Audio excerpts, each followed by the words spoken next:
Hello दोस्तों, नमस्कार, सुप्रभात। आप सबका फिर से एक बार मुकेश भोजपुरी चैनल में मैं मुकेश कुमार आप सबका स्वागत करता हूं। आज की इस वीडियो में हम लोग जानेंगे समानांतर श्रेणी के बारे में। समानांतर श्रेणी क्या होता है, कैसे इसको हल किया जाता है। तो आज जैसे कि मेरा चैनल का नाम ही है मुकेश भोजपुरी, तो आज मैं कुछ विशेष तौर पर भोजपुरी वर्ड का प्रयोग करूँगा इस गणित को बताने के दौरान में। तो हमारा पाठ का नाम क्या है? समांतर श्रेणी। श्रेणी या कहीं कहीं इसे श्रेणी भी लिखा जाता है। Arithmetic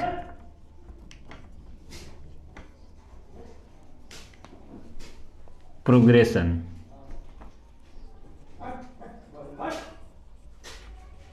arithmetic progression.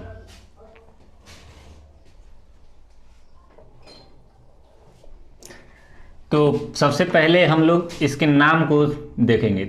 क्या है? समांतर, यानी कि समान अंतर।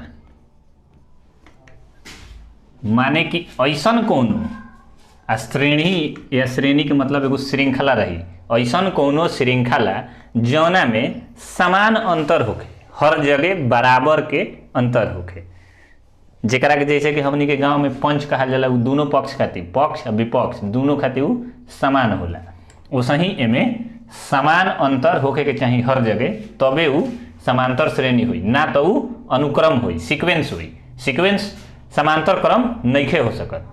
समांतर श्रेणी सीक्वेंस के ना कहल जाए। सीक्वेंस अलग है, समांतर श्रेणी अलग है। तो जैसे कि एगो उदाहरण होके 4, 16, 64, तो एह में देखल जाए तो एगो इहो विशेष नियम के पालन करता। तो का ई समांतर श्रेणी होई? इहे देख लिया।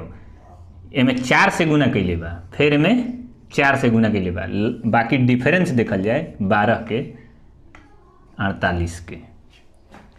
तो एहिजा हमारा गुना नहीं देखे के, हमारा का देखे के बा अंतर, यानी कि डिफरेंस। दोनों के बीच में डिफरेंस कितना के बा।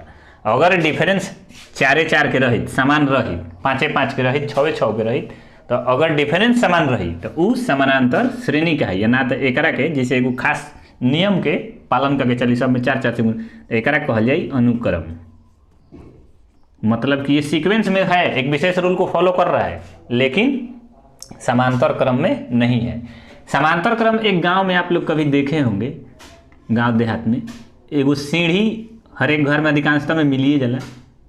सीढ़ी, तो सीढ़ी में जौन बांस लगा रहेला वो एकदम सीधा रहेला, ओकरा बीच के जौन पट्टी लगा रहेला वो लगभग सब बराबर दूरी पर अब बराबर ही रहेला। क्योंकि एकरा बीच के दूरी अगर 2 मीटर हुई तो है जो 2 मीटर हुई, जहाँ जाए 2 मीटर हुई। ऐसे कि चढ़े में आसानी रही। अगर ऊँच बड़ छोट रही 2 मीटर और 3 मीटर तो चढ़े में दिक्कत हुई, प्रॉब्लम हुई। ऐसे बराबर रखा जाला। यही से समांतर श्रेणी में एक सीढ़ी के चित्र किताब में दिल रहेला। एहू से हमनी के समझ जाए के बाद तो अनुक्रम एजा समझनी जा कि ई अनुक्रम में बा समांतर श्रेणी में। तो भाई समांतर श्रेणी में कौन हुई? तो लिखा रही 2, 4, 6, 8, 10 ... तो ए में अंतर देखल जाए। तो अंतर देखे खातिर का करे के पड़ी? बड़का में से छोटका के घटाई, तबे न अंतर पता चली कि अंतर एकनी में का बा। तो बड़का 4 बा, पहिला से दूसरा बड़े रही, कबो रही। तो एमे आगे जब बढ़ते जाए तो एजा का कहनी कि दूसरा में से हम पहिला के घटैनी तो 2 आई, फिर असही 6 में से 4 घटैनी तो 2 आई। माने जहाँ घटावता नहीं 2 आवता। तो का होता कि अंतर, डिफरेंस समान बा, हर जगह समान बा। तो ई जौन है अंतर बा, एकरा के हमनी के गणित के भाषा में का कहल जाला? सार्व अंतर। सार्व अंतर। आ हिंदी में इंग्लिश में कहल जाए तो एकरा के कॉमन डिफरेंस कहल जाला।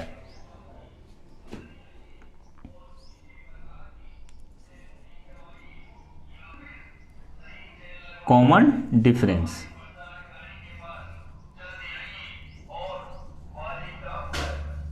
यानी कि सार्व अंतर। सार्व का मतलब सब जगह, अंतर के मतलब तुलना ओकरा में कइल। यानी कि जौन एगो खास संख्या कौन हुई जौन कि सब में जोड़ के रूप में हुई तो उहे का हुई? सार्व अंतर हुई।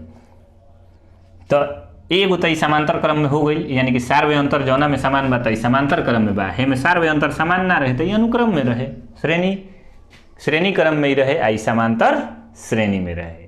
दोनों में अंतर तो हो गई।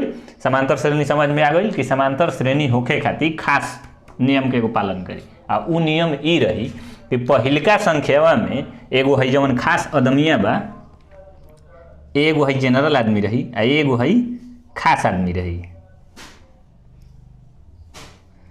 तो ई खास आदमिया हर अगिला आदमिया के ले आवे खातिर है जनरल में जोड़ल जाई, तबे जाके अगिलका आई। फिर जवन अगिलका है जा आइल एकरों में का करे के पड़ी, है जनरल के जोड़े के पड़ी, तब जाके अगिलका प्राप्त हुई। यानी कि समांतर क्रम में पहिलका संख्या में ओकरा जौन डिफरेंस बा, सार व्यय अंतर बा, ओकरा के जोड़ के अगिलका संख्या प्राप्त कर लिहल जाई। जैसे कि हेमे पहिलका पद, एमे जौन पहिले होला ओकरा के पहिला पद, एक ए कहला पहिला पद, एकरा के ABC कुछो दे सकता नहीं, ए दियाला। आ दूसरा पद बा तो A2 एकरा के कह दिया, तीसरा बा तो A3, गिनती गिन के जौआ पद होके वैसे A3 A4 A5 लिख दे। A3 के मतलब भाई कि ए जो है जो 3 लिखल बा एकरा मतलब तीसरा पद, A3 के मतलब तीसरा पद, तो 1 2 3। तो जब हमारा D निकलले बनी कि कॉमन डिफरेंस कि दूसरका में से पहिलका के घटैनी है, तो D निकल गई है। तो अगर वो हेड अदमिया के डीवा के हे में हम जोड़ दे पहिलका संख्या में, तो दूसर का ना प्राप्त हो जाई। तो जैसे कि हमारा A2 निकाले के होके तो का लिखम A1 प्लस आ D घटेले बनी नु, तो फिर में D जोड़ दे तो दूसर का निकल जाई, D कौनों में जोड़ दे निकल जाई। तो जैसे कि देख लिया जाए, ई पहिलका 2 बा, 2 प्लस आइल कितना अंतर 2 बा, तो 2 2 4, यानी कि आ गई दूसरा का A2। तो A1 प्लस D माने दूसरा निकाले के रहे तो हम पहिला में D जोड़नी है, जौन सरपंच बा ओकरा के जोड़ देनी है। तो वैसे ही हमारा चौथा निकाले के होके, पांचवा निकाले के होके, छठा निकाले के होके, सातवा निकाले के होके, जौन भी निकाले के होई ओकरा में हम का करब, ओकरा से एगो कम वाला के जोड़ दे D के साथे, आ जाइए अगिलका। जैसे कि हमारा पांचवा निकाले के होके तो A5 है जो लिखब पांचवा पद, तो एकरा के का कहले हैं कि एगो कम, तो A4 आ प्लस आई सरपंच जी के जोड़ देवे के बा। सरपंच जी जहाँ अगला पद चाहे कोनो पद ज्ञात करे, सरपंच जी में जरूर रही हैं, बिना सरपंच के कोनो कामे ना होई, पंचायत फरिएबे ना करी। तो पंचायत फरियावे खातिर का चाहिए सरपंच। तो वैसे ही कोनो पद में ज्ञात करे के होके तो वो जौन पद ज्ञात करे के बा ओकरा से एगो कम आ प्लस सरपंच बराबर उआ जी हन। आगे एगो एग्जाम्पल से फिर देख लिया। तो समांतर क्रम तो समझ में आ गई कि कोई कब रही तो ओकरा के अनुक्रम कहल जाई या कब समांतर श्रेणी कहल जाई। ढेर आदमी के यही में अभी तले कन्फ्यूजन रहेला कि अनुक्रम का है समांतर श्रेणी का, श्रेणी का है समांतर श्रेणी का, श्रेणी क्रम। तो एकरे के ढेर आदमी श्रेणी क्रम कह देलन, जबकि श्रेणी क्रम दूसरा है, जौन सीक्वेंस हम बताइनी है अनुक्रम उ श्रेणी क्रम कहला, आ ई जौन बराबर डिफरेंस लेके चलेला उ समांतर क्रम कहला। जैसे कि होके 6 9 12 15, तो एकरा के मान लिया A1 है, A2 है, A3 A4 आ कह देवे कि A6 ज्ञात करी, यानी कि छठा पद ज्ञात करे। तो हम का कहनी है कि जतना निकाले के होके A6 निकाले के बा, तो एगो एकरा से कम, तो एकरा से एगो कम तो A5 हुई हैं, 6 से एगो कम ओकरा सटल नज़दीक वाला गोतिया पहले जवन घर में पड़ोसी हुई ओकरा से बात करेगा, बना के बगल वाला पड़ोसी से बात करेगा। तो कहीं घर के पड़ोसी में पाँचवा, तो छठा से एगो कम, छठा हमारा निकाले के बा, तो पाँचवा आ प्लस का करे के बा सरपंच के ले आवे के बा, झगड़ा फरिया जाई, तो प्लस D।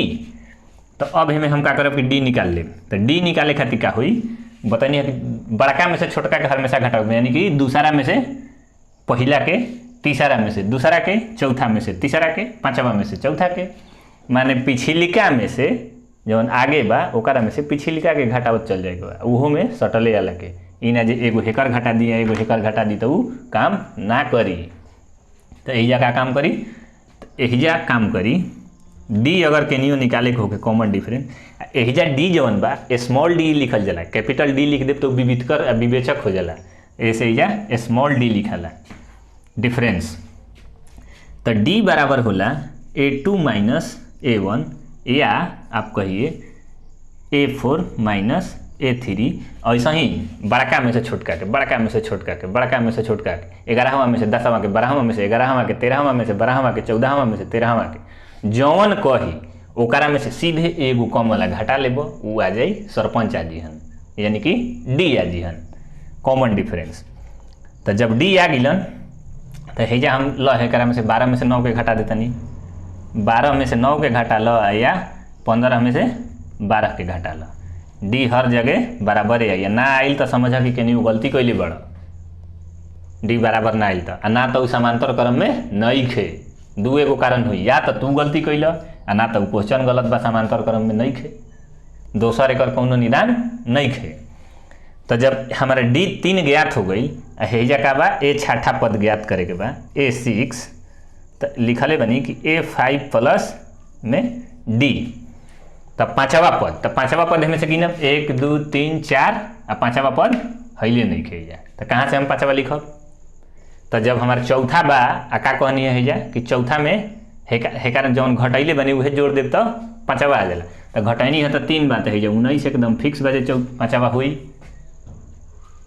18 हुई, 12 3 तीने का डिफरेंस बा। तो कहनी है कि पहिलका में डिफरेंस जोड़ देव तो अगिलका आ जीहन, तो वैसा ही ई करेगा। तो पाँचवा हमारा निकाले तो चौथा लिख ले, यानी कि चौथा 18 प्लस सरपंच कितना बने 3, यानी कि 21, पाँचवा 21 हो। ये तरह से कौन निकल सकता 10वां 11वां 12वां। तो जतना निकाले के होखे ओकरा से एगो कम प्लस डी कर देब, ऊपर निकल जाए। छठा निकाले के होगे तो A plus A5D plus D, यानी कि जतना निकाले के होके ओकरा से एगो कम आ प्लस में सरपंच, कॉमन डिफरेंस, डी जोड़ देबो निकल जाई।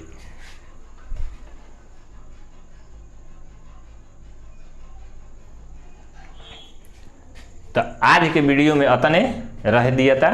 काल के वीडियो में हम तहरा लोग के एमे के आगे के फार्मूला बताई कि फार्मूला कौन योग निकाले के होई तो का होई, वापद निकाले के होई तो का होई, छठा 7वां 8वां। ये तो साधारण एगो बताइनी कि हे भाषा में ऐसे जनरल तरीका से एक ऐसे यूज कर सकते। पहले समझ लेला कि समांतर क्रम के कहल जाला, अब कभी गड़बड़ी कन्फ्यूजन ना हुई, गड़बड़ी ना हुई, भूलैबा ना कि अनुक्रम का है समांतर क्रम का है। नइखे विश्वास तो जाके अधिकांश लड़का से पूछ लिह कि श्रेणी का है आ समांतर श्रेणी का है, उ दोनों में अंतर ना बताई तो फिर कमेंट करके हमारा से बताई हो। तो ऐसे विशेष जानल जरूरी बा, कुछ अपना के अलग करे खातिर सबका से कुछ अलग जाने के पड़ी, तब जाके अपना के तू अलग साबित कर पैब। ई हो गई। तब मिलल जाई हमनी के काल के वीडियो में अगला पार्ट खातिर। तब तक वीडियो के देख ही रहा सभे, आ लाइक सब्सक्राइब कमेंट जरूर करी। धन्यवाद।